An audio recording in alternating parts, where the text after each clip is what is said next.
అందరికీ జై శ్రీరామ్. జనసేన పార్టీ నాయకుడు పవన్ కళ్యాణ్ గారు తెలుగువాడు తెలంగాణలో తిరగొద్దు అని కొందరు అంటున్నారు. ఎందుకు తిరగొద్దు, ఎందుకు పార్టీ పెట్టొద్దు, ఎందుకు పోటీ చేయొద్దు? ఎంఐఎం హైదరాబాద్లో పుట్టి భారతదేశంలోని అన్ని రాష్ట్రాలలో పోటీ చేస్తుంటే గెలుస్తుంటే ఎవరైనా ఆపినరా? ఎవరైనా అన్నారా తిరగొద్దని? మరి పవన్ కళ్యాణ్ ఎందుకు అంటున్నారు, పవన్ గారిని ఎందుకు అంటున్నారు? తెలుగువాడు ఎన్నో అవినీతి చేసిన వాళ్ళు, వాళ్ళ కూతుళ్ళు వాళ్ళు పార్టీలు పెట్టి ఇక్కడ పోటీ చేసి ఆపు బీఎస్పీ ఎక్కడో పుట్టి ఇక్కడ పోటీ చేయొచ్చు. జనసేన ఎందుకు పోటీ చేయొద్దు? సనాతన ధర్మం కోసము మాట్లాడేవాడు తెలంగాణలో మెజారిటీల కోసం మాట్లాడేవాళ్ళు ఎవరైనా ఉన్నారా? బీజేపీ తప్ప. ఎందుకు పోటీ చేయొద్దు?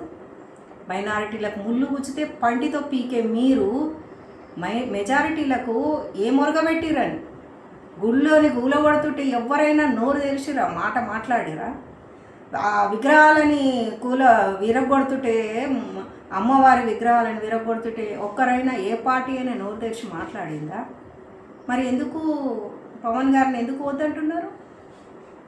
ఆలయాల కోసం మాట్లాడేవాడు, సనాతన ధర్మం కోసం సనాతన బోర్డు కావాలని మాట్లాడిన మొట్టమొదటి పార్టీ నాయకుడు పవన్ గారు. మేము మా పూర్తి మద్దతు జనసేన పవన్ గారికి తప్పకుండా ఉంటుంది. మీరు నిలబడాలి, బరాబర్ పోటీ చేయాలి. తెలంగాణలో వీళ్ళందరికీ జవాబు చెప్పాలి. ఆపు బీఎస్పీ కంటే తక్కువ ఒక క్యాండిడేట్ లేరు. వాళ్ళు పార్టీ పెడతారు, అధ్యక్షుడుగా షర్మిల, కవిత వీళ్ళందరూ పార్టీలు పెట్టుకోవచ్చు, స్పీచ్లు ఇవ్వచ్చు.